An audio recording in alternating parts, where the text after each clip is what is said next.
नागपुरात एका पीडित महिलेनं आपल्या कार्यालयातील सहकार्यावर शारीरिक शोषण, ब्लॅकमेल करणं आणि पैशांची मागणी करणं तसंच मारहाण करणं असे गंभीर आरोप केले आहे।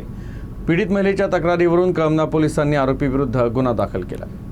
नागपूरच्या कळमना पोलीस ठाण्याअंतर्गत 33 वर्षीय पीडित महिलेच्या तक्रारीवरून शारीरिक शोषण, ब्लॅकमेलिंग आणि पैशांची उकळपट्टी केल्याप्रकरणी गुन्हा दाखल करण्यात आला आहे। तक्रारदार महिलेनं पोलिसांना दिलेल्या माहितीनुसार ती एका शासकीय औद्योगिक प्रशिक्षण संस्थेत कार्यरत आहे। त्याच संस्थेत कार्यरत असलेल्या 34 वर्षीय आरोपी सागर भोंगाडे याच्याशी तिची ओळख झाली।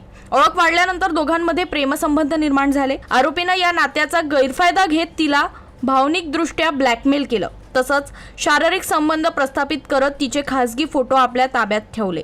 त्यानंतर हे फोटो सोशल मीडियावर व्हायरल करण्याची तसंच समाजात बदनामी करण्याची धमकी देत तिच्याकडून सातत्यानं पैसे उकळणं सुरू केलं। आरोपीनं अनेक वेळा तिच्यासोबत मारहाण करत ब्लॅकमेल करून शारीरिक संबंध ठेवण्यास भाग पाडलं। तक्रार प्राप्त होताच कळमना पोलिसांनी आरोपी सागर भोंगाडे याच्या विरुद्ध संबंधित कलमान्वये गुन्हा दाखल करत त्याचा शोध सुरू केला आहे।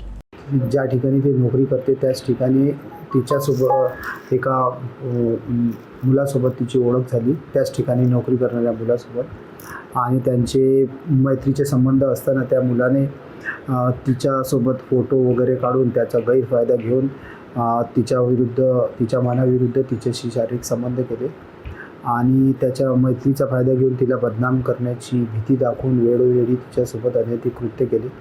त्यावरून नमूद महिलेच्या फिर्यादीवरून आरोपीविरुद्ध गुन्हा नोंद करण्यात आलेला आहे। अधिक तपास सुरू आहे।